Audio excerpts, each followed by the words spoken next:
Baik, pertama-tama tentu saya terima kasih kepada GKI Gading Indah yang hadir di Atma Brata, dan saya Bruder Petrus Partono PSS diminta oleh gereja menjadi penanggung jawab Atma Brata. Karya Atma Brata sendiri karya milik Gereja Paroki Salib Suci yang bergerak di berbagai bidang. Ada bidang pendidikan, bidang sosial, kemanusiaan, dan juga bidang kesehatan kami ada di Atma Brata. Jadi kami punya rumah lansia, kami punya sekolah, kami punya klinik, kami punya rumah penanganan mereka yang hamil tanpa family. Kami juga punya penanganan untuk masyarakat-masyarakat dengan program-program masyarakat, misalnya bedah rumah, pendampingan dan juga kunjungan-kunjungan kepada mereka yang sakit dan yang membutuhkan perhatian dari kita semua.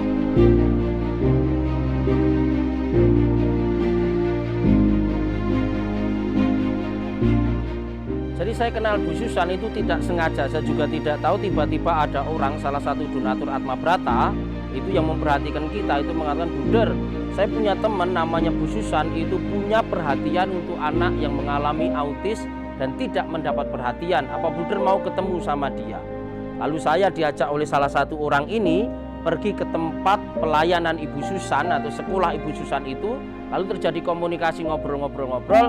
Dia bilang ingin memiliki satu tempat workshop bagi anak-anak yang autis. Saat tadi bilang Atma Brata itu bergerak di banyak bidang. Kesehatan, kami punya klinik 5.000 untuk orang kecil, rumah lansia untuk mereka yang tidak punya family tapi sudah lansia tidak terurus. Kami punya sekolah sosial yang bayarnya 5.000. Karena ini di bidang sosial, ketika Bu Susan punya niat itu, oke, saya punya satu tanah kecil Bu Susan, 150 meter rencana saya bangun untuk warung Vincentian. Tapi kalau Bu Susan mau, oke, saya akan bangun satu rumah untuk mereka yang autis itu.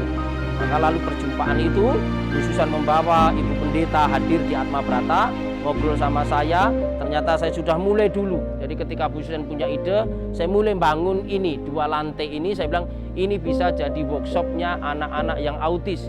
Kalau nanti Bu Susan memang mau, terjadi kolaborasi saya, Bu Susan dan orang yang punya hati, mulai membuat tempat workshop anak-anak autis ini. Jadi perjumpaannya dalam tanda kutip, saya tidak tahu, tidak sengaja, hanya karena dikenalin, punya misi visi yang sama. Jadi Atma Brata ini selalu ambil bagian untuk mereka yang tidak mendapat perhatian.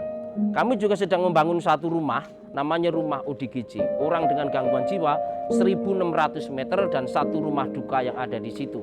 Jadi kami selama ada dibutuhkan, mereka membutuhkan perhatian, siapapun mereka kami ambil bagian.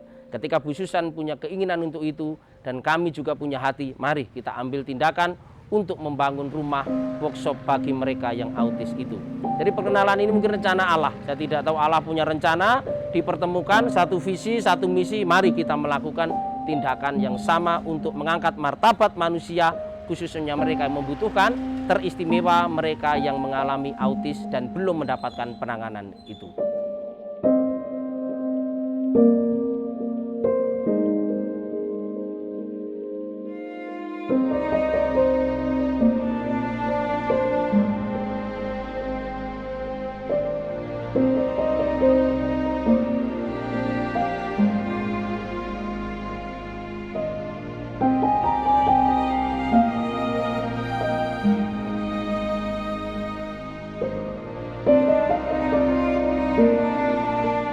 Ini nanti rumah untuk workshop yang autis.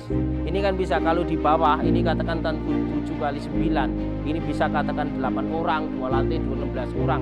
Dalam satu kelas 16 orang, kalau kita bisa latih 1 tahun mereka siap ke masyarakat, tentu menolong banyak orang-orang yang kurang mendapat perhatian.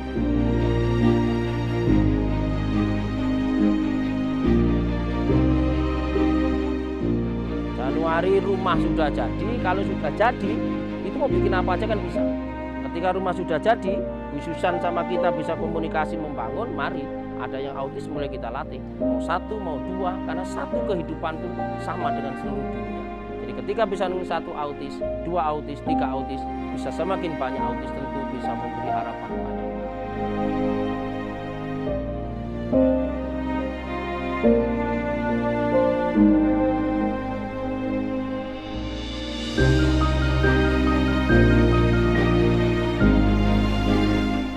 Atma Brata ini karya kerasulan paroki sosial, tapi seluruh karyawan Atma Brata mendapat haknya.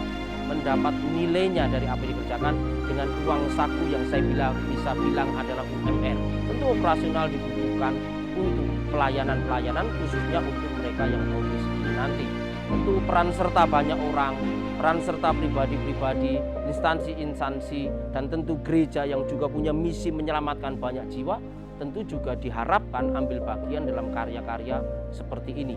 Kami Katolik, khususan orang GKI, terjadi kolaborasi, tidak lagi memandang perbedaan, tetapi memandang satu tujuan, mengangkat martabat mereka yang membutuhkan tanpa memandang agama dan latar belakang segala macam. Dan ini panggilan semua orang, dan mungkin kebetulan hanya saya sama Bu Susan ketemu Yu punya pendeta, lalu bersama Yu membuat visi untuk membangun rumah ini.